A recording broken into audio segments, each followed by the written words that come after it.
आइए आज हम लोग स्टडी करेंगे मैग्नेटिक प्रॉपर्टीज ऑफ मटेरियल से संबंधित जो नीट में क्वेश्चन पूछे गए हैं। तो आइए 22 नंबर क्वेश्चन देखते हैं। कह रहा है thin diamagnetic rod is placed vertically between the pole of an electromagnet. तो एक पतली प्रतिचुंबकीय रॉड है डायामैग्नेटिक, यानी जो प्रतिकर्षित होती है, खड़ी खड़ी रखी गई है vertically between the pole of an electromagnet. एक इलेक्ट्रोमैग्नेट का पोल है उसके बीच में। जैसे ये मान लीजिए इलेक्ट्रोमैग्नेट है, एक पोल ये है, एक पोल ये है, मान लीजिए नॉर्थ है, साउथ है, इसके बीच में एक ये खड़ी खड़ी रखी गई है। अब इलेक्ट्रोमैग्नेट का मतलब है कि जब इसमें बिजली प्रवाहित होगी, इस तरह मान लीजिए तार लपेटे गए हैं, तो इसमें जब बिजली प्रवाहित होगी तब मैग्नेटिक फील्ड जनरेट होगा। तो उस मैग्नेटिक फील्ड के प्रभाव से कह रहा है कि when the current in the electromagnet is switched on, जब करंट स्विच ऑन कर दी जाती है यानी बिजली उसमें प्रवाहित होती है, then the diamagnetic rod is pushed up, तो जो डायामैग्नेटिक रॉड है वो ऊपर की ओर भागती है। तो out of the horizontal magnetic field, horizontal magnetic field, अब जैसे दो पोल हैं एन और एस, ये एन पोल है मान लीजिए, ये एस पोल है, तो मान लीजिए मैग्नेटिक फील्ड इस तरह हॉरिजॉन्टल है यानी क्षैतिज है, लेकिन ये रॉड ऊपर की ओर ऐसे भाग रही है। तो कह रहा है कि hence the rod gain gravitational potential energy, the work required to do this comes from. अगर ये माना जाए कि जो रॉड है वो गुरुत्वीय स्थितिज ऊर्जा ग्रहण कर रही है, तो the work required to do this come from, तो ये करने के लिए, जो यह कार्य करने के लिए उसमें जो शक्ति है वो कहाँ से आ रही है, ये कहने का मतलब है।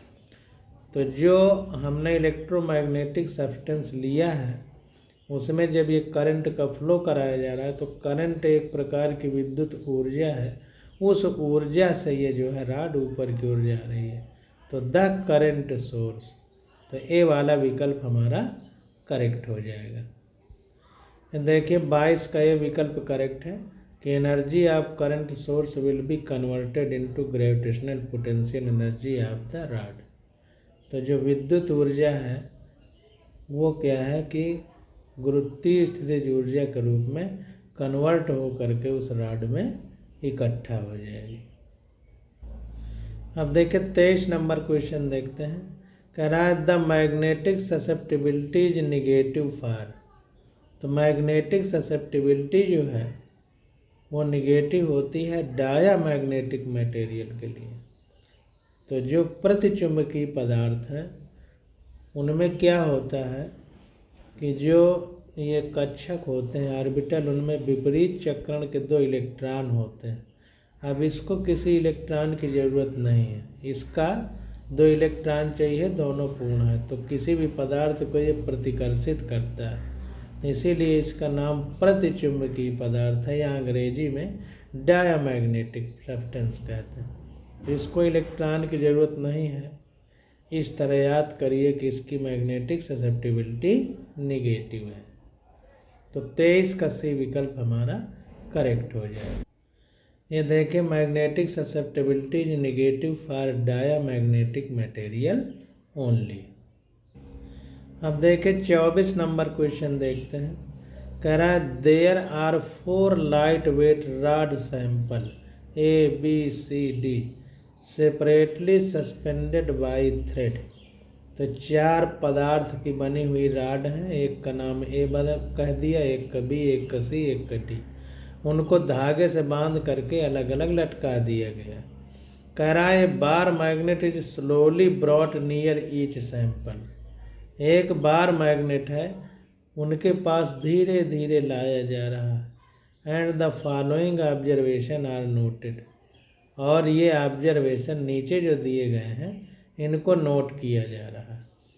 इसमें नोट करने में हम लोग क्या पा रहे हैं कि जो ए रॉड है उसमें ये जो ये बार मैग्नेट है प्रतिकर्षित हो रहा है। तो प्रतिकर्षित कौन करता है? डायामैग्नेटिक। तो ये डायामैग्नेटिक सब्सटेंस वाली रॉड है ए वाली। बी में अट्रैक्ट करता है। तो अट्रैक्ट कौन करता है? अनुचुंबकीय या पैरामैग्नेटिक। अनु मतलब अनुदिश, उसके अनुदिश कोई चीज़ जाती है यानी आकर्षित होती है। तो ये बी वाला पैरामैग्नेटिक सब्सटेंस है। सी इज स्ट्रांगली अट्रैक्टेड। तो बहुत ज़्यादा चुंबकत्व, प्रबल चुंबकत्व किस में होता है? फेरोमैग्नेटिक सब्सटेंस में। तो ये हमारी फेरोमैग्नेटिक वाली है।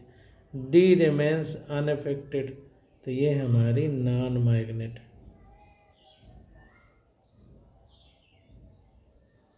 नॉन मैग्नेट है, इसमें चुंबकत्व है ही नहीं।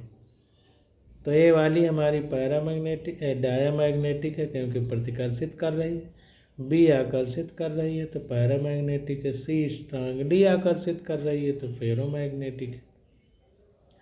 तो कुल मिला के कहने का मतलब ये है कि अब 4 विकल्प नीचे दिए होगा तो उसमें हमको सही बताना। तो कह रहा है which one of the following is truth? P is of A paramagnetic material. तो बी वाली क्या थी? आकर्षित कर रही थी, इसलिए पैरामैग्नेटिक बिहेवियर शो करेगा। तो ए वाला विकल्प हमारा करेक्ट हो जाएगा। ये देखिए ये वाला करेक्ट है। Diamagnetic will be feebly repelled, मतलब प्रतिकर्षित करती है लेकिन बहुत प्रबल नहीं। Paramagnetic will be feebly attracted, जो पैरामैग्नेटिक है वो अट्रैक्ट करेगी, बहुत ज़्यादा प्रबल नहीं। जबकि ferromagnetic will be strongly attracted, बहुत प्रबल तरीके से आकर्षित करेगी। Therefore A is of a diamagnetic material, B paramagnetic, C ferromagnetic, D non magnetic material. तो इस प्रकार से हम लोग समझते हैं। अब 25 नंबर क्वेश्चन आ जाता है। कह रहा है the magnetic moment of a diamagnetic item is. तो जो डायामैग्नेटिक आइटम होते हैं उनमें क्या होता है कि कक्षक में, जैसे कक्षक है इसमें एक इधर को इलेक्ट्रॉन मूव करता है तो एक इधर को, तब कोई एक इधर को होगा एक इधर को, तो दोनों एक दूसरे को कैंसिल कर देंगे तो इक्वल टू 0 हो जाएगा। तो the magnetic moment of a diamagnetic item is equal to 0। 25 का डी वाला विकल्प करेक्ट है। The magnetic moment of a diamagnetic item is equal to 0। 26 number question देखते हैं। If a diamagnetic substance is brought near the north और the south pole of a bar magnet it is. कह रहा है अगर एक प्रतिचुंबकीय पदार्थ यानी डायामैग्नेटिक सब्सटेंस को किसी बार मैग्नेट यानी क्षण चुंबक के दक्षिण या उत्तर पोल, उत्तर या दक्षिण पोल में से किसी के पास लाया जाए तो क्या होगा?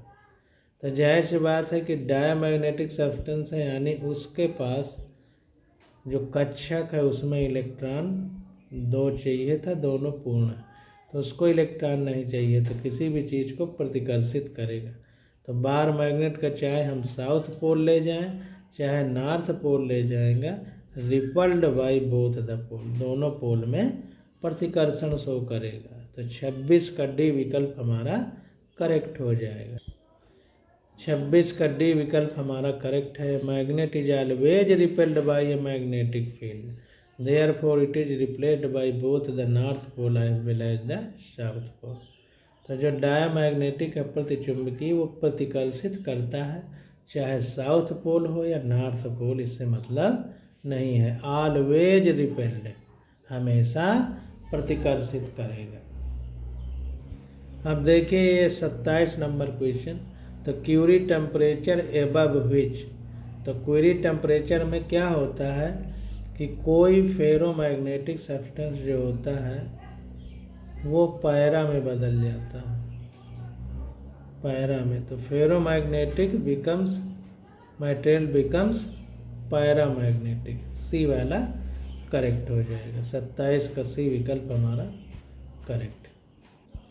देखिए कह रहा है अब Curie temperature there is a change from ferromagnetic to paramagnetic behaviour. तो क्यूरी टेम्परेचर से ऊपर पदार्थ लौह चुंबकत्व से अनुचुंबकीय पदार्थ की ओर चला जाता है। तो 27 का सी विकल्प हमारा करेक्ट हो जाएगा। अब 28 नंबर क्वेश्चन देखते हैं। कह रहा है nickel shows ferromagnetic property at room temperature, if the temperature is increased beyond Curie temperature then it will show. तो इसी 27 का क्वेश्चन का कॉपी है। तो फेरोमैग्नेटिक है तो ये पैरामैग्नेटिज्म में बदल जाएगा क्यूरी टेम्परेचर से ऊपर। तो 28 का डी विकल्प हमारा करेक्ट हो जाएगा। 28 का डी विकल्प हमारा करेक्ट। हम 29 नंबर क्वेश्चन देखते हैं।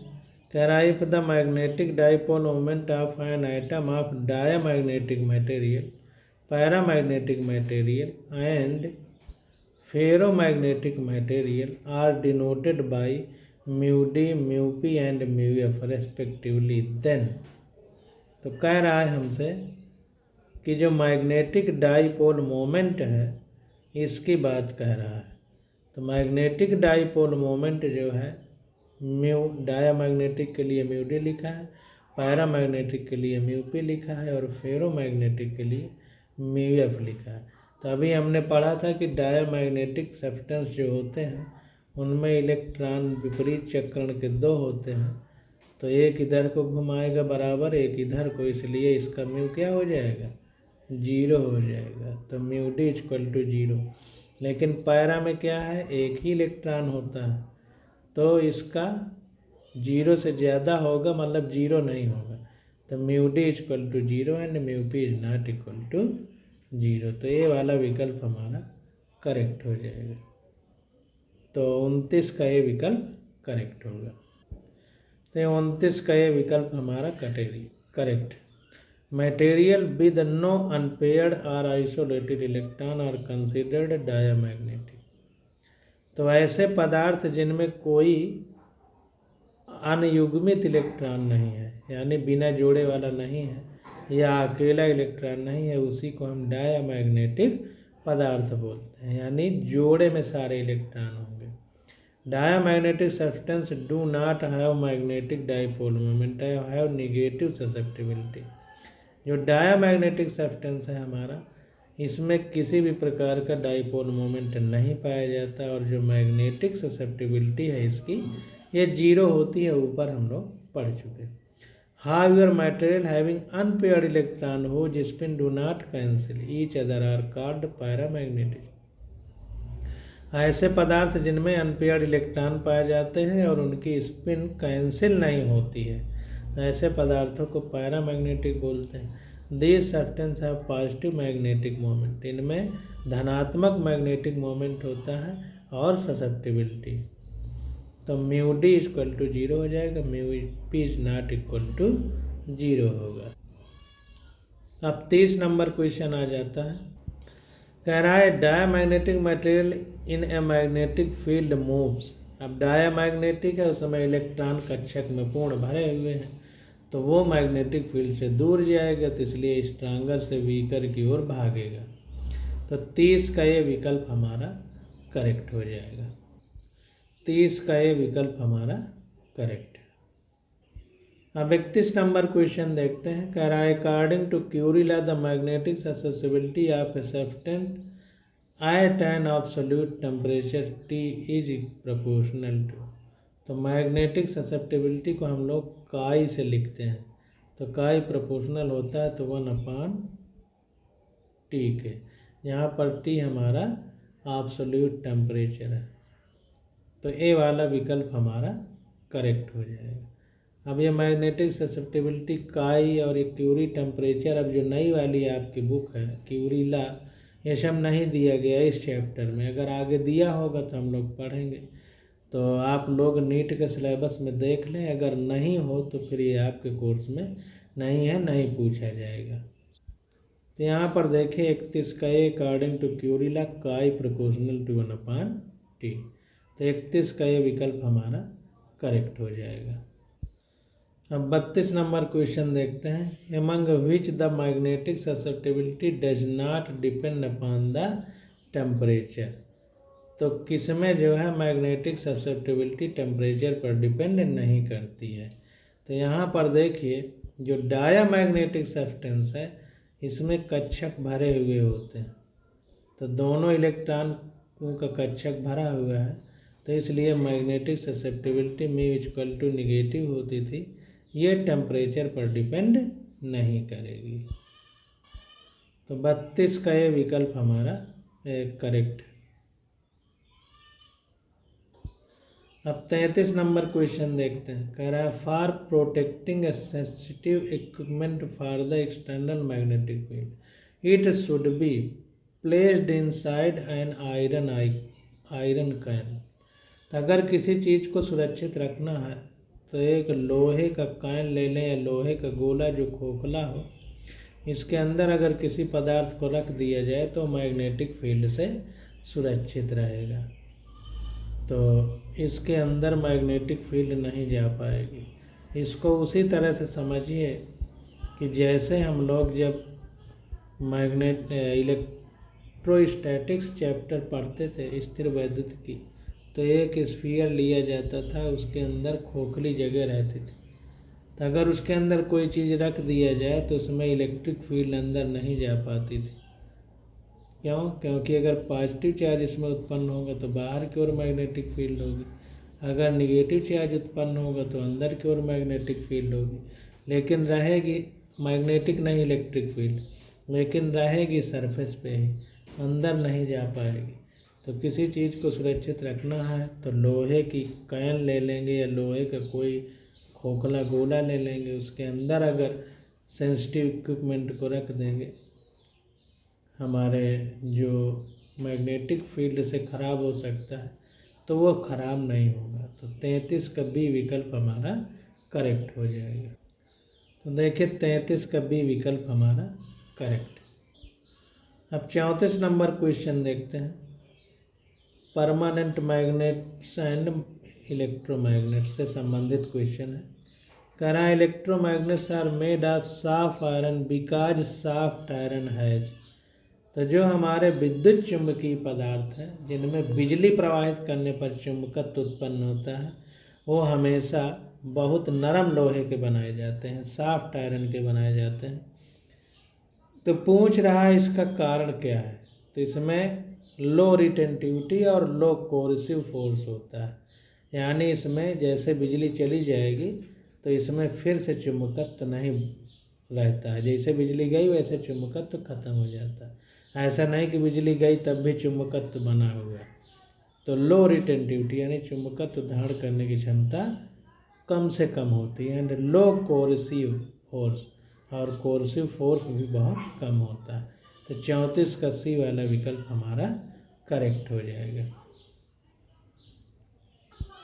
तो 34 का सी विकल्प करेक्ट है। Electromagnets are made of soft iron because soft iron has low retentivity and low coercive force, यानी दोनों लो रहते हैं, आर लो कोरिसिविटी। तो soft iron is a soft magnetic material. तो सॉफ्ट आयरन का हम लोग सॉफ्ट मैग्नेटिक मटेरियल यूज करते हैं इलेक्ट्रोमैग्नेट्स के लिए, क्योंकि जैसे बिजली कटती है वैसे इसका चुंबकत्व खत्म हो जाता है। तो इस प्रकार से हमने इस चैप्टर के सारे क्वेश्चन कर लिए मैग्नेटिज्म एंड मैटर के। तो आज की स्टडी यहीं तक। Okay, thank you.